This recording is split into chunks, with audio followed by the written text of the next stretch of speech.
Hello friends, आपल्या सर्वांची आवडती मालिका वचन दिले तू मला या मालिकेच्या आजच्या मंगळवार 26 मेच्या एपिसोडमध्ये असा ट्विस्ट आलाय जो पाहून तुम्हाला खूप आनंद होईल. म्हणजे या मालिकेच्या इतिहासातील हा सगळ्यात भारी एपिसोड होता. असा एपिसोड जो पाहण्यासाठी आपण सगळे तरसलो होतो. मग नेमकं घडलंय तरी काय? तर फ्रेंड्स, आपल्या सगळ्यांना माहिती आहे की पद्माच्या केसमध्ये ऊर्जाकडे कोणताही सबळ पुरावा नाहीये. ज्या पुरावाच्या आधारावर ऊर्जा ही विक्रांतला तुरुंगात पाठवू शकते, ही केस जिंकू शकते, पद्माला न्याय मिळवून देऊ शकते. पण तिच्याकडे एक गोष्ट आहे आणि ती म्हणजे विक्रांतचा संताप. विक्रांत जो माजुडेपणा करतो की मी विक्रांत शिर्के, मी असा आहे, मी तसा आहे, हीच एक गोष्ट तिच्या हातात होती आणि ऊर्जाने याच गोष्टीचा फायदा उचलला. भर कोर्टात तिने विक्रांतला उकसवलं आणि मग विक्रांतने स्वतःच्या तोंडाने कबूल केलं, मी या पद्माचा हाताने गळा दाबला. दारूच्या नशेत होतो म्हणून मी तिला हात लावला, नाहीतर अशा मुलीला मी हातसुद्धा लावणार नाही.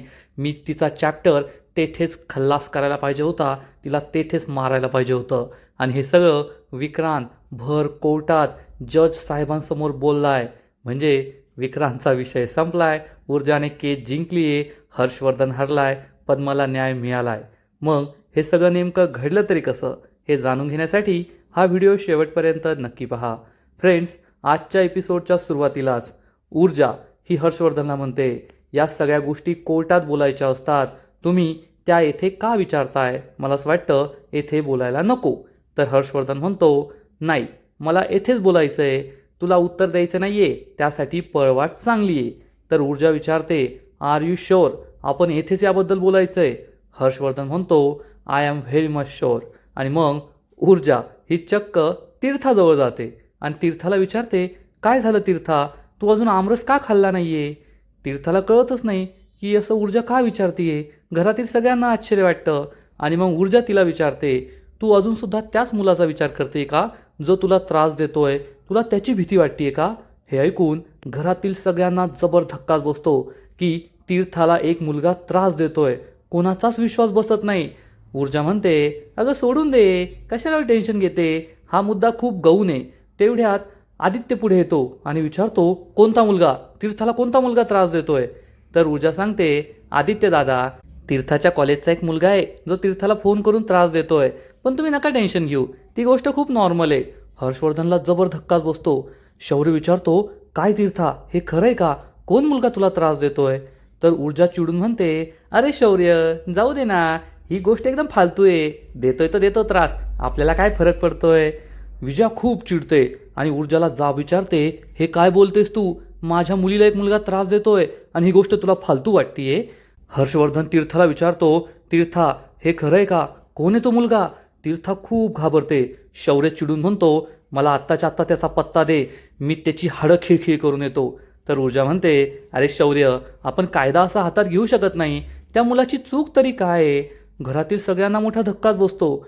ऊर्जा म्हणते, अरे त्या मुलाने केलंय तरी काय? फक्त कॉल करून तीर्थाला त्रास दिलाय, याच्यावर काय केलंय? आणि आता याच घरातील एवढे मोठे निष्णात वकील सांगताय एखाद्या मुलीचा विनयभंग केला तरी सो बेलेबल ऑफेन्स आहे, त्याला जामीन मिळू शकतो. आणि मग या मुलाने तर फक्त तीर्थाला कॉल करून त्रास दिलाय रे, याने काही नाही होणार. तीर्था, तू ये ना, या सगळ्या गोष्टींची सवय करून घे, काय होत नाही. त्याने कॉल केला, तू त्रास करून घ्यायचा, विसरून जायचं, जास्त टेन्शन घ्यायचं नाही. हर्षवर्धन खूप चिडतो. घरातील सगळ्यांना कळतं की ऊर्जा हे जाणून बुजून करतीये, पण विजयाला काही कळत नाही. विजया चिडून म्हणते, हे काय बोलतेस तू? माझ्या मुलीला मानसिक त्रास होतोय आणि तू तिला सगळं सहन करायला सांगतेस, तुझं डोकं ठिकाणार आहे का? तर ऊर्जा चिडून म्हणते, हे तुमच्या नवऱ्याला विचारा. आता तेव्हा जे म्हणत होते ना की एखाद्या मुलीचा विनयभंग केला तरी त्याने काही फरक पडत नाही आणि त्याला मी शिक्षा होऊ देणार नाही, विक्रांतला जेलमध्ये जाऊ देणार नाही, तेव्हा तुम्ही त्यांना हा प्रश्न विचारायला पाहिजे होता. शौर्य, आदित्य, आजी यांना सगळ्यांना कळतं की ऊर्जा आपला मुद्दा पटवून देतीये. आणि मग ऊर्जा ही हर्षवर्धनला जाब विचारते, तुमच्या मुलीला आज त्रास होतोय, त्याचा तुम्हाला त्रास झाला, तुम्हाला न्याय हवाय, त्या मुलाला शिक्षा करायची आहे, पण आज त्या पद्माबरोबर एवढं वाईट घडलंय त्याचं तुम्हाला काहीच देणं घेणं नाहीये. कारण पद्मा ही बिचारी त्या चाळीत राहते आणि तुमची मुलगी या राजमहालात राहते, म्हणून तुम्ही दोघींमध्ये फरक करताय का? न्यायासाठी, कोर्टासाठी सगळे समान असतात, पद्माला सुद्धा न्याय मिळायलाच हवा आणि तीर्थाला सुद्धा न्याय मिळायला हवा. त्यामध्ये कोणाकडे पैसा आहे, कोणाकडे नाही आहे, कोण गरीब आहे, कोण श्रीमंत आहे असा भेदभाव करणं एकदम चुकीचं आहे. हर्षवर्धन तिच्याकडे रागारागाने पाहतो आणि ऊर्जा ही तीर्थाला म्हणते, तीर्था तू काळजी करू नको, तुझ्या घरात एवढे मोठे वकील आहेत, हे 2 भाऊ आहेत, ते तुला नक्कीच त्या मुलापासून वाचवतील, त्याला शिक्षा करतील. पण तू या घरात राहतेस म्हणून तुला न्याय मिळावा आणि पद्मा त्या चाळीत राहते, तिच्या पाठीशी मोठा वकील नाही आहे, असे 2 मोठे भाऊ नाही आहे म्हणून तिला न्याय मिळूच नये, हे अतिशय चुकीचं आहे. ऊर्जा ही हर्षवर्धनला ठणकावून सांगते, तुम्हाला तुमच्या प्रश्नांची उत्तरं हवी होती ना, मी तुम्हाला तुमच्या प्रश्नांची उत्तरं देते. या केसमध्ये आउट ऑफ कोर्ट सेटलमेंट होणार नाही, पद्मा पैसे घेणार नाही आणि त्या विक्रांत शिर्केला शिक्षा मिळणार म्हणजे मिळणार. ही काळ्या दगडावरची रेख आहे, हे लक्षात ठेवा. हर्षवर्धन खूप चिडतो. ऊर्जा त्याला ठणकावून सांगते, तुमच्या मुलीच्या शिलाला किंमत आहे आणि पद्मा बिचारी त्या चाळीत राहते म्हणून तिच्या शिलाला किंमत नाही आहे का? हर्षवर्धन चिडून म्हणतो, नाही आहे. कसली किंमत? तू माझ्या मुलीची आणि त्या पद्माची तुलना करतीये. माझ्या मुलीची आणि त्या पद्माची किंमत होऊ शकत नाही. दोघांच्या परिस्थितीमध्ये खूप अंतर आहे आणि शील जपून तरी ती पद्मा काय करणार आहे? अगं तिला एक छोटा भाऊ आहे, त्याचं शिक्षण करायचं आहे, स्वतःचं लग्न करायचं आहे, गावाकडे आजी असते, तिच्या औषध पाण्याचं पाहायचं आहे आणि ती स्वतःचं शील जपत बसली तर तिला एवढा पैसा मिळणार आहे का? त्यापेक्षा आउट ऑफ कोर्ट सेटलमेंट केली, पैसा भेटला तर तिचं कुटुंबाचं आणि तिचं भलं तरी होईल. म्हणून तिला हे शील जपत बसण्यापेक्षा तिला सांग, पैसे घे, आउट ऑफ कोर्ट सेटलमेंट कर आणि केस मागे घे. ऊर्जाला खूप राग येतो. आजी चिडून म्हणते, हर्षवर्धन तू काय बोलतोय, तुझं तुला तरी कळतंय का? हर्षवर्धन म्हणतो, योग्य तेच बोलतोय मी, कारण शील असल्याने पोट नाही भरत आणि तिला जर पोट भरायचं असेल तर तिला आउट ऑफ कोर्ट सेटलमेंट करावीच लागेल. ऊर्जा चिडून म्हणते, हे काय बोलताय तुम्ही, तुमचं तुम्हाला तरी कळतंय का? हर्षवर्धन चिडून म्हणतो, तू आज वकील बनलीये, मी इतक्या वर्षांपासून केसेस लढतोय, कोण काय करतं ना ते मला चांगलंच ठाऊक आहे, म्हणून तुला सांगतोय आउट ऑफ कोर्ट सेटलमेंट कर. ऊर्जा चिडून म्हणते, ठीक आहे ना, मग जा तुम्ही चाळीत, द्या तिला पैसे. एकदा नाही 2दा तुम्ही प्रयत्न करून पाहिले, आता पुन्हा एकदा प्रयत्न करून पहा, पैसे घेते की पहा. तर हर्षवर्धन चिडून म्हणतो, मला माहिती आहे ना नाही घेणार, कारण तू तिचं ब्रेन वॉश केलंय, त्यामुळे ती पैसे नाही घेणार. ऊर्जा चिडून विचारते, तुम्हाला नेमकी भीती कशाची वाटतीये? तुमची सून कोर्टात केस हरेल. आणि तेवढ्यात दिव्या म्हणते की याची, की तुम्ही स्वतः कोर्टात केस हराल आणि सगळ्या कोर्टात तुमचं हसू होईल, तुमची इज्जत जाईल. हे ऐकून घरातील सगळ्यांना जबर धक्का बसतो. दिव्याला वाटतं, अरे देवा, हे मी काय बोलून गेले. सगळेजण तिच्याकडे रागारागाने पाहतात. ऊर्जा काहीच बोलत नाही, रस उचलते आणि तेथून निघून जाते. हर्षवर्धन चिडून म्हणतो, शौर्यशी लग्न करून या घरात आल्यानंतर ऊर्जा शिंदे तुझा कॉन्फिडन्स खूप वाढलाय, पण तुझ्या ह्या कॉन्फिडन्सच्या चिंधड्या उद्या मी कोर्टात कशा उडवतो आणि तुला किती वाईट हरवतो ना ते तू पहा. उद्या तू कोर्टात अशी वाईट हरशील की पुन्हा एकदा कोर्टाची पायरी चढण्याचा विचार आयुष्यात करणार नाही, असं हर्षवर्धन मनाशी ठाम ठरवतो. आणि मग थोड्या वेळानंतर आदित्य, शौर्य तीर्थाबरोबर रूममध्ये असतात. आदित्य खूप चिडलेला असतो. शौर्य म्हणतो, तीर्था कोण मुलगा आहे तो, सांग मला लवकर. आदित्य विचारतो, बोल तीर्था, हे कधीपासून सुरू आहे? तर तीर्था सांगते, दादा माझा आणि त्याचा काहीच संबंध नाही आहे. मध्ये कॉलेजच्या एका सेमिनारसाठी आम्ही भेटलो, त्याने मला थोडीशी मदत केली, त्यात माझा नंबर त्याच्याकडे गेला आणि मग तेव्हापासूनच त्याने हे सगळं सुरू केलं आहे. आदित्य विचारतो, नेमकं काय सुरू केलं आहे? तर तीर्था सांगते, तो मला नेहमी कॉल करतो आणि घाणेरडं बोलतो, तू खूप सुंदर दिसते, एकदम ड्रीम आहेस तू माझं आणि मला तुझ्याबरोबर, असं घाण बोलतो. तीर्थाला काही सांगतासुद्धा येत नाही. शौर्य आणि आदित्य खूप चिडतात. शौर्य म्हणतो, मला आत्ताच्या आत्ता त्याचा पत्ता दे, मी जाऊन त्याची हाडं खिळखिळी करतो. तर तीर्था सांगते, मला नाही माहीत आहे तो कुठे राहतो, काय करतो, तो आमच्या कॉलेजचा पासआउट आहे, त्यामुळे जास्त माहिती नाही आहे माझी त्याच्याकडे. तेवढ्यात तीर्थाला एक अननोन नंबरवरून कॉल येतो. तीर्था खूप घाबरते. शौर्य म्हणतो, तीर्था फोन उचल, स्पॅम कॉलसुद्धा असू शकतो. तीर्था म्हणते, नाही, त्याची आवाज ऐकण्याची माझी हिंमतच नाही आहे. शौर्य म्हणतो, फोन उचलून तर पहा, तो असेल तर मी बोलतो. तीर्था फोन उचलते आणि तोच मुलगा असतो. आदित्य आणि शौर्य खूप चिडतात. शौर्य रागारागाने फोन घेतो आणि म्हणतो, ए तुला मरायचं आहे का रे? माझ्या बहिणीला त्रास देण्याची तुझी हिंमत कशी झाली? एक लक्षात ठेव, तुझी गाठ आहे ना शौर्यवर जहागीरदारशी आहे. 2 तासाच्या आत मी तुझ्यापर्यंत पोहोचू शकतो आणि मग तुझ्याबरोबर ते होईल ना ज्याचा विचार तू कधी स्वप्नातही केला नव्हता. माझ्या बहिणीला यानंतर फोन करून त्रास दिला ना तर मी तुला सरळ पोलिसांच्या हवाली करेल. पण तोपर्यंत हा मुलगा फोन कट करतो. शौर्य त्याच्यावर जोरात ओरडतो आणि तीर्थाला समजावून सांगतो, तीर्था काळजी करू नको, आता तो मुलगा तुला कॉल करणार नाहीये. तीर्था म्हणते, शौर्य दादा काही झालं, बाबा काही म्हटले ना तरी त्या विक्रांत शिर्केला शिक्षा व्हायलाच पाहिजे. पद्माला न्याय मिळालाच पाहिजे. कारण तो विक्रांत शिर्के 1 नंबरचा नालायक मुलगा आहे. खूप घाणेरडा मुलगा आहे तो. शौर्य तीर्थाला समजावून सांगतो, तीर्था तू काळजी करू नको, पद्माला न्याय मिळेल. ही केस ऊर्जा जिंकणार, तिची पूर्ण तयारी आहे. हे ऐकून तीर्थाला सुद्धा आनंद होतो. हर्षवर्धन त्याच्या रूममध्ये स्टडी करत बसलेला असतो. तेवढ्यात विजया तेथे येते आणि म्हणते, अहो. तर हर्षवर्धन तिला सांगतो, काळजी करू नको, ही केस मीच जिंकणार आहे, काळजी करण्याची गरज नाही आहे. तर विजया म्हणते, मला ते माहिती आहे की ही केस तुम्हीच जिंकणार आहे, पण मी केसबद्दल बोलतच नाही आहे, मला एका वेगळ्या विषयावर तुमच्याशी बोलायचं आहे. हर्षवर्धन विचारतो, या केसपेक्षा सुद्धा महत्त्वाचा एखादा विषय आहे का सध्या? तर विजया सांगते, हो आहे. आज आपल्या घरी अर्पिता आली होती. हे ऐकून हर्षवर्धनला आश्चर्य वाटतं. हर्षवर्धन विचारतो, अर्पिता कशासाठी आली होती? तर विजया सांगते, मंगळसूत्राचं डिझाईन दाखवण्यासाठी. तिने अनेक मंगळसूत्र खरेदी केले होते, त्यातील एक सिलेक्ट करायचं आहे, कारण तिला आपल्या शौर्यशी लग्न करायचे म्हणून. हर्षवर्धनच्या पायाखालची जमीनच सरकते. हर्षवर्धन विचारतो, हे काय बोलतोयस तू? तर विजया सांगते, तुम्हाला काय सांगावं कसं सांगावं ना मला तेच कळत नाही आहे, माझासुद्धा विश्वास बसत नाही आहे. आणि विजया झालेला सगळा प्रकार सांगते की अर्पिता वेगवेगळे मंगळसूत्र घेऊन आली होती, मग तिने ते घालून दाखवले, शौर्यबद्दल लग्न होणारे हे बोलली, विजयाच्या पाया पडली, हे सगळं ती सांगते. हर्षवर्धनचा विश्वासच बसत नाही. विजया सांगते, आणि हे झाल्यानंतर मी सुवर्णाताईंना अर्पिताच्या आईला कॉल केला होता, तर त्यांनी मला सांगितलं की जेव्हापासून ऊर्जा आणि शौर्याचं लग्न झालं आहे तेव्हापासून अर्पिता अशीच वागतीये. काही दिवस ती खूप आजारी होती, मग जेव्हा ती आजारपणातून बरी झाली तर तेव्हा अचानक माझं शौर्यशी लग्न होणार आहे, लग्नाची तयारी करायची आहे असं वागतीये. हर्षवर्धनला खूप वाईट वाटतं. हर्षवर्धन म्हणतो, ठीक आहे, तुला जे सांगायचं ते तू सांगितलंस मला, आता मला माझा अभ्यास करू दे. विजया विचारते, अहो तुम्ही एवढे शांत कसे का असू शकतात? अर्पिता ही आपली होणारी सून आहे, तुम्ही 10 दिवसाच्या आत त्या ऊर्जाला घराबाहेर काढा आणि मग आपण शौर्य आणि अर्पिताचं लग्न लावून देऊ, त्याशिवाय अर्पिता बरी होणार नाहीये. हर्षवर्धन हा विजयाला ठणकावून सांगतो, विजया मी एक निर्णय घेतला आहे जो तुला अजून सांगितला नव्हता.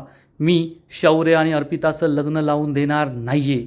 हे ऐकून विजयाला जबर धक्काच बसतो. विजया विचारते, हे काय बोलताय तुम्ही? तर हर्षवर्धन सांगतो, मी खूप विचार करून हा निर्णय घेतला आहे, कारण जर आपण शौर्य आणि अर्पिताचं लग्न लावून दिलं तर त्या विक्रांतशी नातं जोडणं आपल्याला खूप अवघड जाईल. आणि अर्पिता ही कितीही चांगली मुलगी असली तरी ती स्टेबल नाही आहे हे आपल्याला माहिती आहे, हे आता आपलं कळून चुकलं आहे. त्यामुळे तिचं शौर्याशी लग्न लावून देणं आपल्या मुलाच्या आयुष्याचं वाटोळं करणं होईल. तू काळजी करू नको, मी शौर्याचं दुसरं लग्न एखाद्या चांगल्या कुटुंबातील मुलीशी लावून देईल आणि तू अर्पिताला आपल्या घरची सून बनवण्याची जी स्वप्न पाहती ना ती स्वप्न पाहणं आता सोडून दे. विजया म्हणते, पण अर्पिताचं काय? तर हर्षवर्धन म्हणतो, हे माझं घर आहे, वेड्यांचं हॉस्पिटल नाही आहे की सगळ्या वेड्यांना इथे आणून त्यांना बरं करू. त्यामुळे आता अर्पिताचा विषय मला या घरात नको आहे. मला उद्याची सुनावणी खूप महत्त्वाची आहे, मला त्याचं टेन्शन आलं आहे, त्यामुळे आता मला माझं काम करू दे असं हर्षवर्धन विजयाला ठणकावून सांगतो. विजया गप्प बसते. हर्षवर्धन त्याचं काम करू लागतो आणि आता काय करावं हाच प्रश्न विजयाला पडतो. पाहता पाहता दुसरा दिवस उजाडतो आणि पद्माच्या केसची सुनावणी सुरू झालेली असते. जज साहेब येतात आणि ऊर्जाला म्हणतात, ॲडव्होकेट ऊर्जा शिंदे प्रोसिडिंगला सुरुवात करा. ऊर्जा उभी राहते आणि म्हणते, जज साहेब, काल मी तुमच्याकडे परवानगी मागितली होती आरोपी विक्रांत शिर्के याचं क्रॉस एक्झामिनेशन करण्यासाठी, पण आज मला त्याआधी पद्माला काही प्रश्न विचारायचे आहेत, त्यासाठी मला परवानगी हवी आहे. जज साहेब परवानगी देतात आणि मग पद्मा ही पुढे येऊन उभी राहते. तेव्हा ऊर्जा ही पद्माला म्हणते, पद्मा आज मी तुला असं काही विचारणार आहे ज्याचा कदाचित तुला खूप त्रास होऊ शकतो, त्यासाठी मी तुझी आत्ताच माफी मागते, पण या केससाठी ते खूप महत्त्वाचं आहे म्हणून मला तुला ते प्रश्न विचारावे लागणार आहे. पद्मा हो म्हणते. सगळ्यांना प्रश्न पडतो की ऊर्जा असं काय विचारणार आहे. आणि ऊर्जा ही पद्माला म्हणते, पद्मा, जसं तू या कोर्टात सांगितलं आहे की तू आमदार शिर्केंच्या घरी गेली, तेथे विक्रांत शिर्के होता आणि मग पुढे काय झालं ते आता कोर्टाला सांग. पद्मा ही पुढे काय झालं ते सांगते. जेव्हा मी त्यांच्या घरी गेले, विक्रांत शिर्के हा त्याच्या मित्रांबरोबर तेथे होता आणि दारू पित होता. तो मला म्हणाला, पद्मा तुला पाणी प्यायचं आहे का, थंड पाणी पी, जा रूममध्ये तेथून बर्फ घेऊन ये. आधी तर मी त्याला नाही म्हणाले, पण त्याने माझ्यावर आवाज चढवला म्हणून मी घाबरले आणि रूममध्ये गेले. तर तो माझ्या मागे मागे रूममध्ये आला आणि त्याने चक्क दरवाजा लावून घेतला. त्या रूममध्ये मी आणि विक्रांत आम्ही दोघेच होतो. आणि मग विक्रांतने, हे बोलता बोलता पद्मा खूप इमोशनल होते, घाबरते. ऊर्जा तिला हिंमत देते, पद्मा घाबरू नकोस, जे सत्य आहे तेच तू सांगतेय, त्यात काही चुकीचं नाही आहे. आणि मग पद्मा पुढे सांगते, विक्रांतने माझ्याशी सलगी करण्याचा प्रयत्न केला. मी त्याला खूप दूर लोटत होते, पण तो माझ्या जवळ येण्याचा प्रयत्न करत होता. आणि मग शेवटी त्याने मला जोरात ढकललं. मी बेडवर खाली पडले आणि मग विक्रांतने माझा गळा दाबला. हे ऐकून सगळ्यांना जबर धक्का बसतो, कारण आजपर्यंत पद्माने कोर्टात हे कधीच सांगितलं नव्हतं की विक्रांतने तिचा गळा दाबला होता. पद्मा रडता रडता सांगते की विक्रांतने माझा गळा दाबला, मी स्वतःला वाचवण्याचा खूप प्रयत्न केला आणि मग कसंबसं मी त्याला जोरात ढकलून दिलं आणि रूमचा दरवाजा उघडून बाहेर पळाले, तर त्यांनी माझा पाठलाग केला. हे ऐकून सगळ्यांना जबर धक्काच बसतो. हर्षवर्धन उठून उभा राहतो आणि म्हणतो, जज साहेब हे काय, आजपर्यंत पद्माने तिच्या स्टेटमेंटमध्ये हे कधीच सांगितलं नव्हतं की विक्रांतने तिचा गळा दाबण्याचा प्रयत्न केला. मग आज ती हे का सांगतेय, टप्प्याटप्प्याने या सगळ्या गोष्टी का पुढे येत आहेत, टप्प्याटप्प्याने ती का साक्ष देतेय. ऊर्जा काही बोलणार इतक्यात जज साहेब म्हणतात, ॲडव्होकेट हर्षवर्धन जहागीरदार, तुम्हाला क्रॉस एक्झामिन करण्याची संधी मिळेल, त्यामुळे आता तुम्ही व्यत्यय घालू नका. हर्षवर्धन खाली बसतो. ऊर्जा पद्माला बोलायला सांगते आणि पद्मा सांगते, त्या दिवशी त्याने माझा गळा दाबण्याचा प्रयत्न केला, मला मारण्याचा प्रयत्न केला. विक्रांत खूप चिडतो आणि मग ऊर्जा जज साहेबांना सांगते, मिलॉर्ड, येथे हे सिद्ध होतं आहे की विक्रांतने फक्त पद्माचा विनयभंगच नाही केला, तर तिचा गळा दाबून तिचा जीव घेण्याचा सुद्धा प्रयत्न केला आहे. आणि मग ऊर्जा हर्षवर्धनला क्रॉस एक्झामिन करायला बोलवते. हर्षवर्धन पुढे येतो आणि पद्माकडे रागाने पाहत असतो, डोळे मोठे मोठे करून तिला घाबरवण्याचा प्रयत्न करतो. पद्मा घाबरते, ऊर्जाकडे पाहते. ऊर्जा तिला शांत राहायला सांगते आणि मग हर्षवर्धन हा 2 मिनिटांच्या सायलेन्सनंतर पद्माला विचारतो, बंटी कसा आहे. पद्माला कळतच नाही की हा काय प्रश्न आहे. पद्मा जज साहेबांकडे पाहते आणि सांगते, बरा आहे बंटी. हर्षवर्धन विचारतो, मग जेव्हा तू मरत होती तेव्हा मरता मरता तुला बंटीची खूप काळजी वाटली असेल ना. पद्मा विचारते, मरता मरता.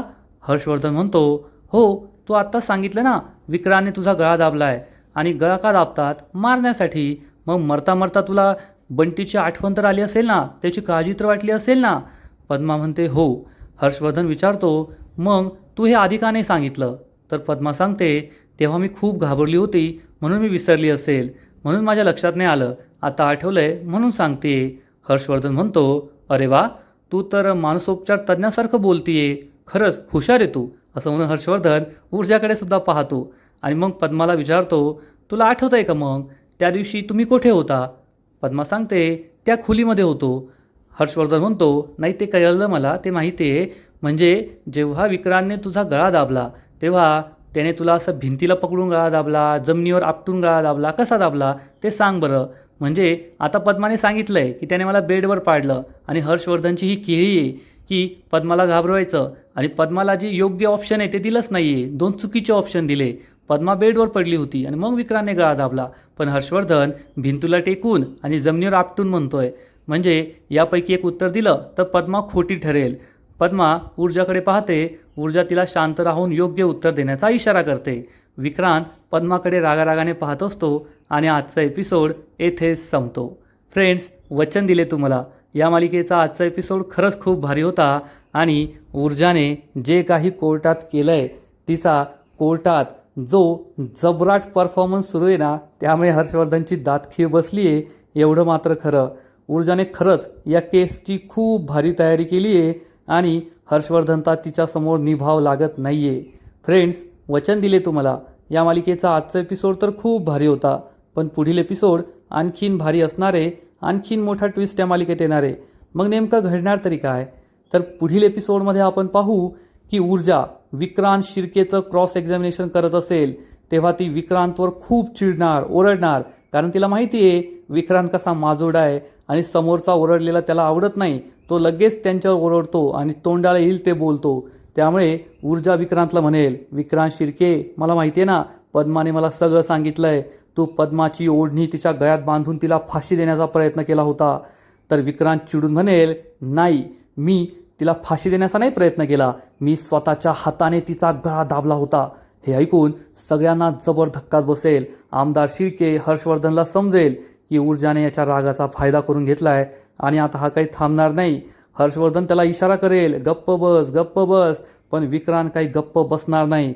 विक्रांत चिडून म्हणेल, अरे विक्रांत शिर्के, मी विक्रांत शिर्के दारूच्या नशेत होतो ना, म्हणून तिच्या अंगाला हात लावला, नाहीतर तिची लायकी आहे का मी तिच्या वाऱ्याला उभं राहिल्याची? आणि चुकलंच माझं, त्या दिवशी तिचा गेम खल्लास करायला पाहिजे होता, तिला मारून टाकलं असतं ना, तर आजचा हा दिवस मला पाहावाच लागला नसता. हे ऐकून सगळ्यांना जबर धक्काच बसेल.